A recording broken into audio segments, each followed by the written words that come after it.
Hello, welcome to my channel. My name is Shaz. Today I'll be doing general readings for the month of August for those who have Sun, Moon, Rising, and Pisces. Please keep in mind that this is a general reading and might not resonate with you. Please check your Sun, Moon, Rising, and check for those videos in my channel. My readings are a little bit different. I do shadow work energy. Shadow work energy is about the feelings, lessons that you're hiding from yourself, keep repeating, are keeping you stuck, or are not helping you grow. At the end of my readings, I provide shadow work questions. These questions are to help you dive further into the readings and sometimes include tips, exercises, and tools to help you apply the reading into your life. Let's get started to find out the overall energy for Pisces in August. So the main card that I have is King of Cups, the Throne of Movement, and at the bottom of the card I have the Moon. So for some of you, I feel that there's not a lot of love that you've been showing yourself. I feel that your mentality, some of you play the victim and it keeps you stuck and it keeps you in this sort of like not being able to move because you're playing the victim that you can't move. And I feel that if that's what's going on August 24th, when all of the outer planets are retrograde, those secrets are going to come out. And I feel that it's not going to come out in a good way. So I feel that in order for you to help you get the best outcome of this, I feel that you really need to face why you keep doing yourself like this and why you keep putting yourself in that situation. For some others of you, you probably attract people that just play the victim. And this can be because something of childhood or, sorry, the card won't stand. Something of childhood, or maybe one of your parents always played the victim and probably still does, and it's hard for you to see it. Some of the lessons are going to be coming towards you in the month of August.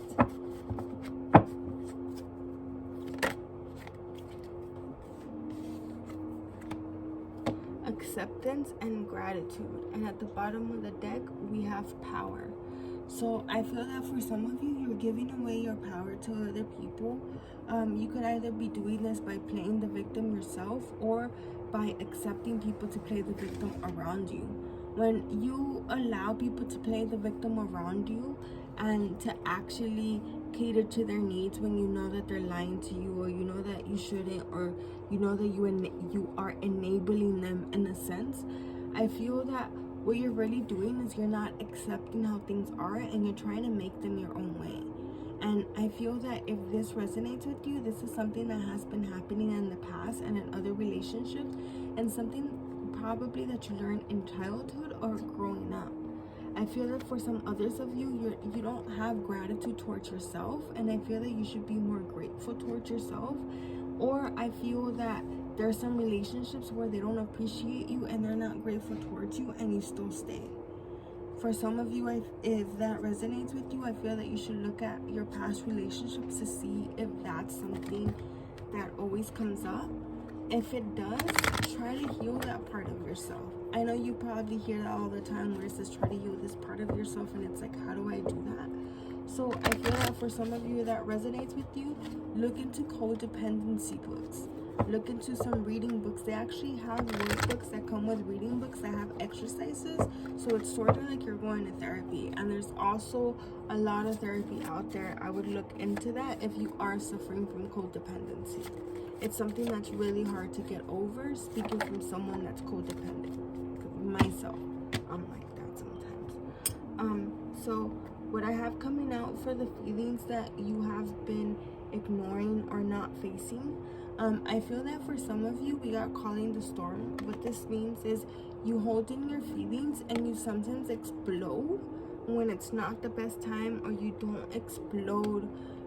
It's not that you don't explode to the person that deserved it, but it's just bottled up feelings from the past and from you not releasing.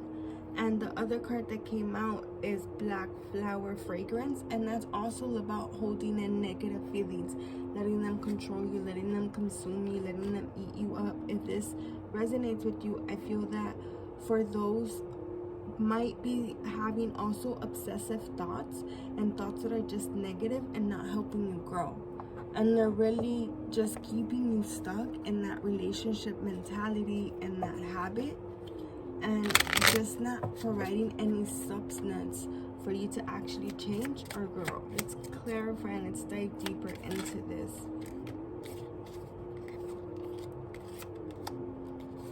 So I got at the bottom of the deck, we have 10 of Swords, and these 3 cards came out.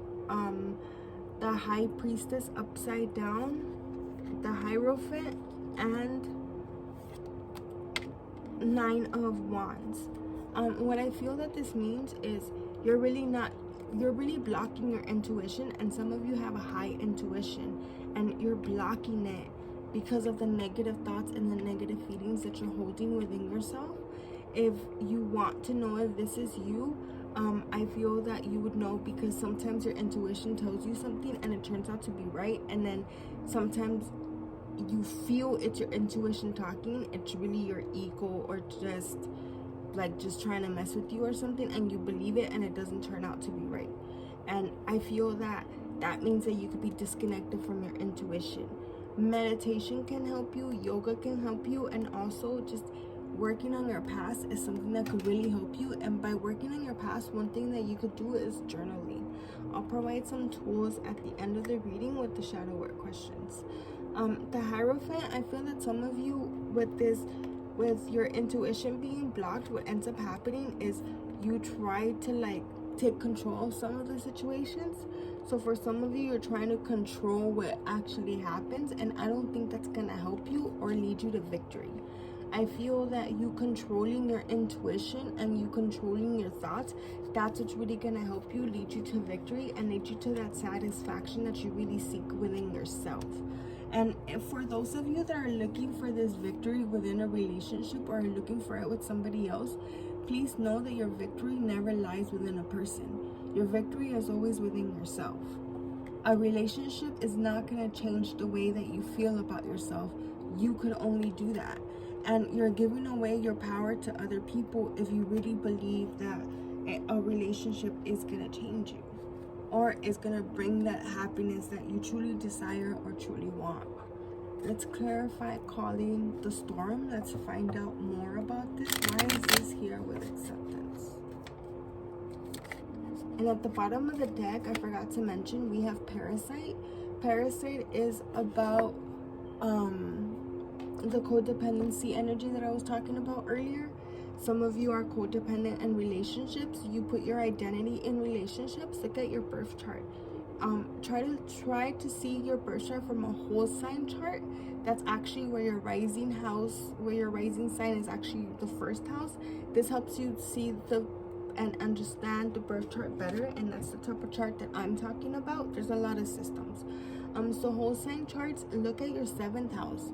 I feel that if you have your sun there and you're a Pisces, a Libra, another water sign, which would be Scorpio or Cancer, well, this could apply for anybody, but usually it applies more for Libras. So if you have a Libra moon and your sun is in the 7th house, this could also apply to you. You could put your identity or your feelings in the relationship. And once you do that, this is what ends up happening. 5 of Pentacles. You end up losing your identity to this person, and your goals become theirs. And the self-love that you have for yourself is not there. And I feel that for some of you, you have so much love to give, but you're not giving this to yourself. I feel that for some of you, you might be thinking, I give myself so much self-love, when am I going to get it? And I feel that shouldn't be, getting love from somebody should not be your destination. And if you feel that you are not being loved by somebody, go to family, go to friends, go to the people that truly matter, that truly love you. A relationship is not going to guarantee that this person's going to be there or that this person's always going to love you. Please keep in mind, love is a decision that we have to make every single day, every single moment of the day. Sometimes when you're walking down the street, there might be temptation. You have to choose love to stop that temptation. So, and love is also a risk. Like, you need to be careful who you're gonna risk giving this cup to, and who you're gonna risk putting your faith in and putting all of your love in, because if you just give it away very, very quickly, you're gonna keep getting hurt because you don't really know nothing about this person. And I feel that for some of you, that's what happens, where you just get entangled in this relationship, or really fast, or you feel that somebody, they're just my soulmates, and you guys have only been together for 2 weeks. I feel that you should really invest in yourself. Why do you want to be in a relationship? Ask yourself the things that you could bring into the relationship. What are you looking for in a relationship? What feelings do you want to feel? How do you want to make them feel? What are your downfalls in a relationship? What are your upfalls in a relationship? Try to write all of that down, and it'll really, really help you weed out those people that are wasting your time, and also yourself, and the changes that you need to make in order to bring that energy towards you. Some of the advice that I have for you is stop effing whining, and shame, regret, and guilt, those are just BS. At the back of the card, I have let that go. And for the one that says stop effing whining, I have no one wants to listen to that. Complaining makes you weak. You have the strength to change your world, so do it. And I feel what this card really means is that we all have the power to change it. If we don't like the world, like our own world, our own inner world, what's going on in our heart, what's going on in our head, we have the power to change it. It is gonna be super hard. It takes you wanting to make that change every single day, every single moment, so that you could actually have it. But it is super worth it. Some of the shadow work questions that I have for y'all is, let me shuffle my deck. I'm gonna put these cards down here. So some of the shadow work questions that I have are, do you believe you are worthy? For some of you, I feel that you don't believe you're worthy, and I feel that that probably stemmed from childhood, from your parents telling you, if you believe you are worthy, if you believe that some of them made you not feel worthy. Some of them gave you false expectations of what love is, and you apply that to your life. And I feel that if you really want to get down to that, write down what your expectations for love is, how you feel love really works, how you feel love is supposed to make you feel. Write it down. Try to see it outside of you, so then that way when you bring it into the light, if it's negative, it doesn't have that much power over you. If it's something positive, it's something that you could focus to grow on. At the back of the card, we have, you are worthy, you are deserving, and you are loved. Please keep that in mind. You are somebody special, and you do deserve love. You deserve to forgive yourself. What are the dominant emotions that run your life? Sometimes we have emotions or thoughts that are dominating our life, and I feel that those thoughts and emotions are very important, and you should really focus on writing them down.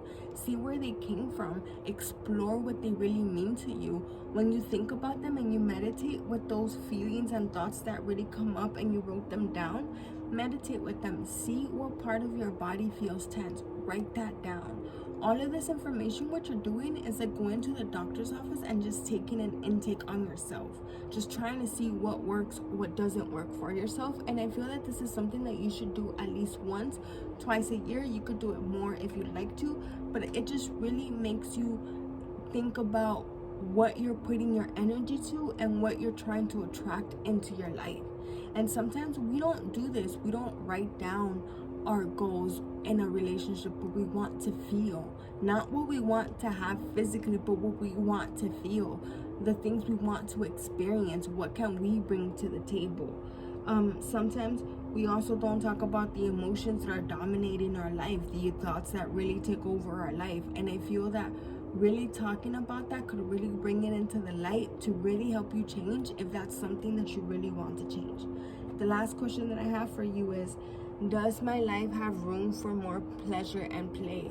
I feel that for some of you, you've been doing too much pleasure and play, and you should really be focusing on your boundaries and on your goals and trying to change what it is that you don't like about yourself. But for some others of you, I feel that you're being focused on helping others way too long, and you're really putting all of the love that you should be giving to yourself into some relationships that are not helping you grow, and they're really not benefiting you.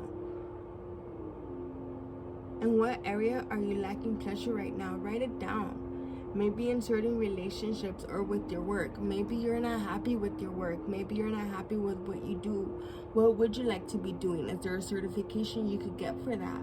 Maybe you could go to school and work at the same time. I know that some things that might not be easy or might not be a choice. Maybe it's something you could read about. Maybe it's just a little class that you could take. You should try to look into something that really makes you happy and just really makes you show up as your authentic self every single day. Please let me know how this reading resonated with you in the comments. I'll see you next time.